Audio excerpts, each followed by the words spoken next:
everyone, welcome back to my channel. I'm Marlou and this is Made in Books, and today I'm going to do the reading wrap-up for September and October. Long story short, I've been very busy. I've been reading a lot lately, but there were a few weeks where I didn't read at all, so the end total is not that big, if that makes sense.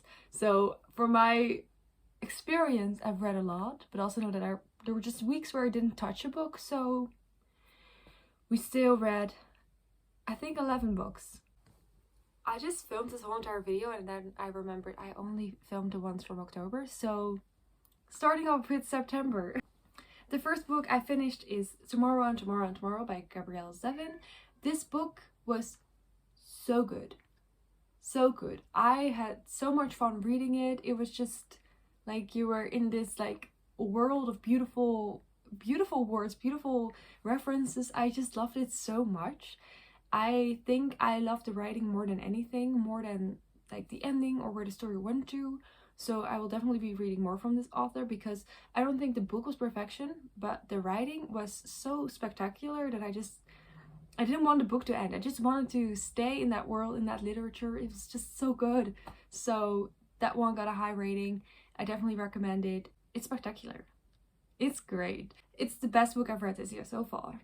Tomorrow and Tomorrow and Tomorrow is about two friends who meet when they're kids and they both love video games, and then they start to design video games, and it's just about their life throughout the years, their friendship, but also the games they make, the struggles that brings to them, relationships, stuff like that. And it's just really fascinating and enjoyable. And I'm not much of a gamer, I just play Sims, but still it felt super interesting, so don't let that scare you. You don't need to know much about games to understand this at all. Which is great because it does feel like you're in that game world even though you're not. I'm sorry for my cat. He's gonna stop any minute, hopefully. The next book I read was Every Last Secret by A.R. Torr. This book is a thriller. It's about a couple and they got new neighbors, and the new neighbor lady works for the husband of the neighbor's house, and she wants him, and it's just messy gossip, murder stuff, and it's fun, but I didn't love it. It was like I didn't like any of the characters. Everyone was horrible, and in a story like this I want to root for someone, but it was still fun. I don't regret reading it, but yeah, we'll do it like this. And then I read Killer Instinct by Jennifer Lynn Barnes. This is the second book in the Natural series. The Natural series is just really easy and fun to read. This story was more about Dean's backstory, and it was just fun. I like these books. They're not like super oh no, not super complicated or anything, but they're just fun YA crime solvers. So yeah, had fun with that. I'm going to continue to read the series because it's just easy and fun to read. Then the next book I read was Romantic Comedy by Curtin Sittenfeld. I really enjoyed the first part. She is writing for kind of like SNL, and then a celebrity comes in with her and they just have, you know, flirtations, but also they're writing a sketch together, and it's just really cute and fun. And then like the rest of the book, it's a time jump in COVID, and it just destroys everything for me. So going into the book, I knew the thing about COVID. I knew it, but you know, I think this cover is just so cute and I just wanted to read it, and I did really enjoy the first part, but the second part was just, I don't know. I just think it's not necessary to write a million times how you put on your mask, put down your mask, put off your mask, washed your hands and your wrist, and did it for 30, like all those things. Like, it not only gives me PTSD, it also just really annoys me. Like, it's just so performative. Like, oh my god, look at me following the rules. I hate it so much. So this could have been a really fun book, but I mean, it was not fantastic. The first part was not fantastic. I've seen a lot of reviews that the first part is boring, so I don't know. I wouldn't say you need to read it, but the cover is cute. Yeah. Then the next book I read was Reasons to Stay Alive by Matt Haig. This is a small little book about depression and tips on how to stay alive. And no, I don't want to shit on this because everyone's experience is different, but I kind of wanted a book with reasons to stay alive, and I did not found one in this. Like, the things that I would stay alive for are not even listed in this, right? Maybe that's just like, I don't know. I don't know about that. It's just the book gets a little philosophical, not really my thing, and also just like, I don't know. I never really like these type of narratives like, ooh, I went through the worst, but I'm better now, so you can do it too. Because for some people, things don't get better, or they get better and they get worse again. And it's not as simple as, oh, once upon a time, I had a few rough months and everything is fine, and it will be the same for you. Because it's not. For a lot of people, it's their entire lives. It just sucks, right? Not saying that sounds like a very good and positive book narrative, like at the end of the book you're still gonna be depressed, but it's more realistic. Like, this is realistic because a lot of people go through something like this and they heal, so maybe it's fun to read about that if you're in that situation. But for like someone like me who is like permanently not okay, it's like, I don't know, this didn't really help me, so I didn't like it. I didn't like the writing. I didn't like the point of view. No, not for me. And then I read Crying H. Mar by Michelle Names. I read this as an audiobook, and she narrates it herself, and I really liked the ending. I liked some parts of it, but overall it was not really my thing. I don't know, I just couldn't connect with it that much. It was not bad, definitely not bad, but just like not for me, I guess. And then I finished the month up by reading Summer Sisters by Judy, what's her name? This book, I read reviews that it's like weird. And it is weird. So trigger warning for that. There's children talking about their genitals. And then also, like, I don't know if this is a spoiler, probably not. You have these point of views from multiple people, and sometimes they only get a few sentences. And then one of the sentences is the guy saying something gross about his own sister. And, like, for me, that's kind of like, why did you feel the need to write that and put it in the book? He doesn't have POVs in the book. He just gets like a few sentences in the entire book. So why was that necessary? Like, things like that gross me out a little, because it's about two girls who always go on summer vacation together, and it starts when they're kids and then they, you know, grow up. But those kids part, I mean, I guess like it wants to be like real and stuff, but it's also kind of like icky, and just things that one girl never wears clean clothes and stuff. I just got a little bit gross out. So it's not like a bad book, right? But there are a lot of stories like this, like about friendship and girls and growing up together and whatever, and I just don't think this book was the best. I didn't love it, but it was fine. I've read it as an ebook, by the way. And now we're going to start with the October books. Yeah, let's just dive right into the first book, which is The Lilac Green Doesn't Care by Ashley Herring.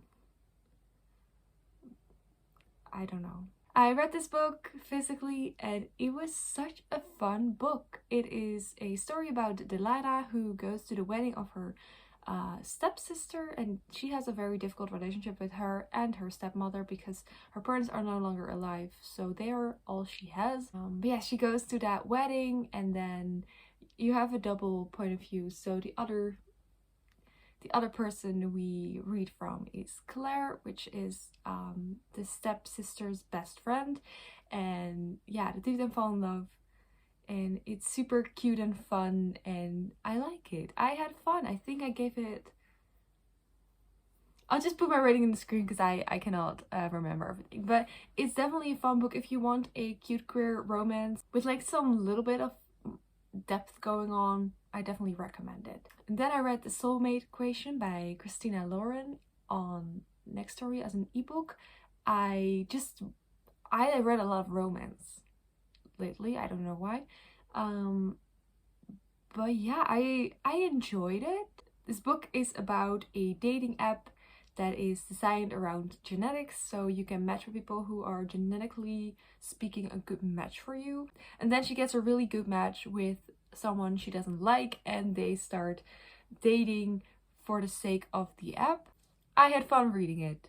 There was something I didn't like, but I forgot about it. So it's not the most like impressive book I've ever read, but it's definitely fun romance, and I do recommend it if you like sort of Grumpy Sunshine.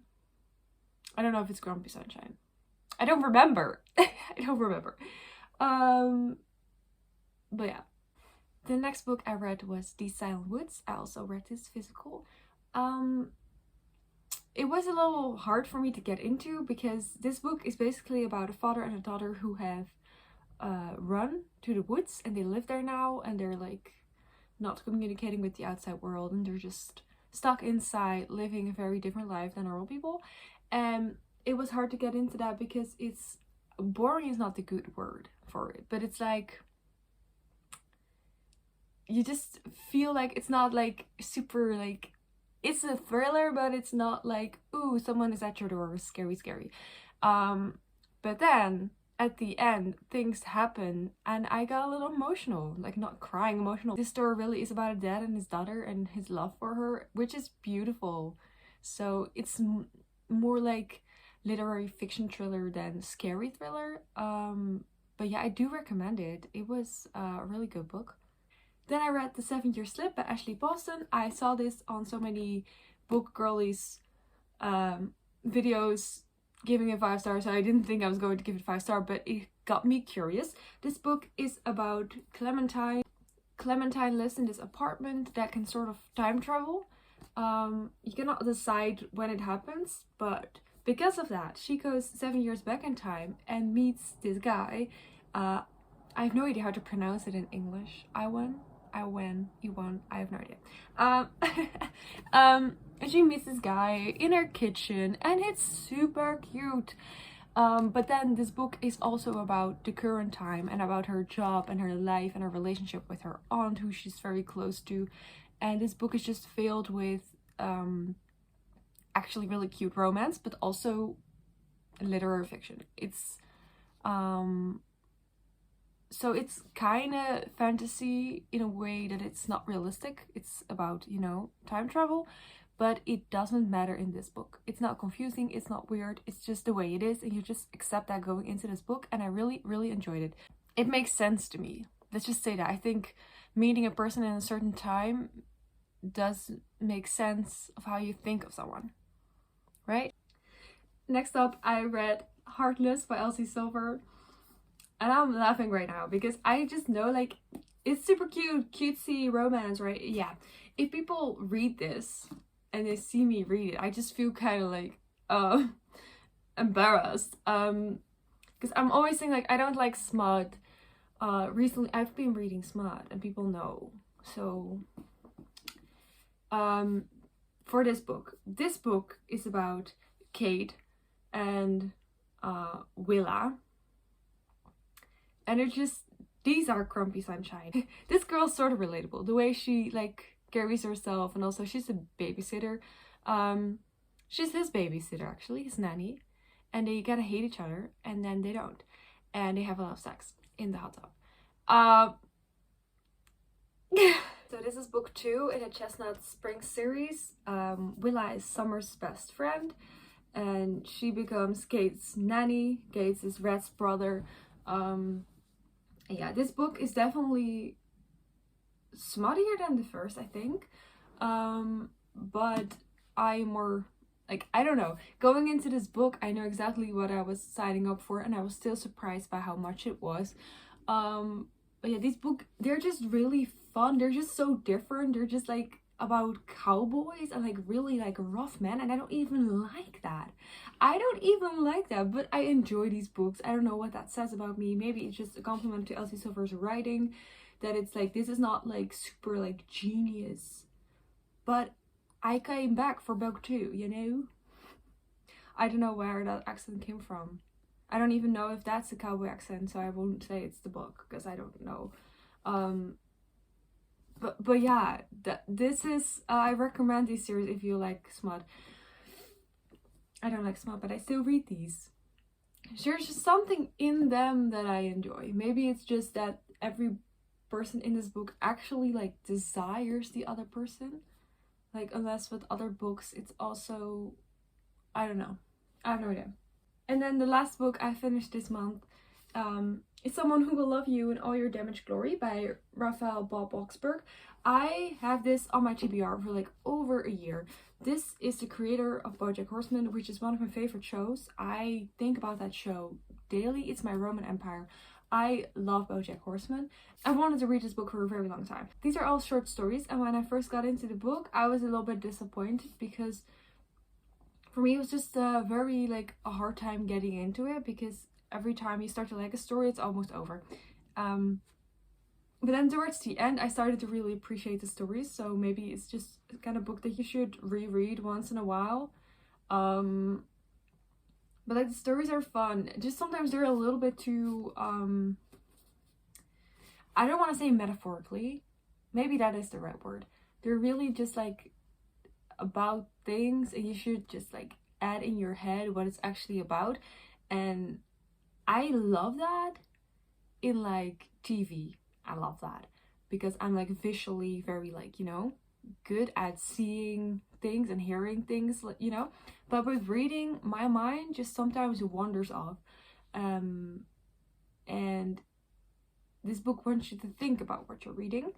And not that it's super difficult to understand or anything, it's not that. It's just more like, this book is more enjoyable if you fully like see everything happen before you. And for me, that's sometimes very hard when I'm not into the story yet. Like at the end of the book, I am really good at like creating things in my head, but at the beginning of a book, I'm still like seeing the sketches, you know. But yeah, it was good. It was good, definitely good. But not like funny like BoJack Horseman. But like, the thing is, I always recommend BoJack Horseman to people, and like being like, oh, it's such a funny show. But if I think about the show, I think about all the times that I was like, oh my god, this is so me, and not in a funny way, in a sad way. So maybe BoJack Horseman is not as funny as it is. Maybe it's just really depressing, and this book definitely got a hint of that. Dark humor, that's what we call that. So yeah, but I'm really happy I finally read it. I normally don't read short story collections, but it's fun to switch it up. So yeah, those were all the books I read the past 2 months, and I am currently reading like 4 different books at the same time. So I think November will be the month I finish a lot more books. But yeah, thank you so much for watching. If you would like to see me film another type of video on this channel, please let me know. I would love to do some different stuff than just wrap-ups, but yeah, let me know. And if you don't follow my other account yet, it's May Journals. I post there a lot more often, so if you want to check that out, the link will be in the description. Thank you so much for watching, and I would love to see you next time.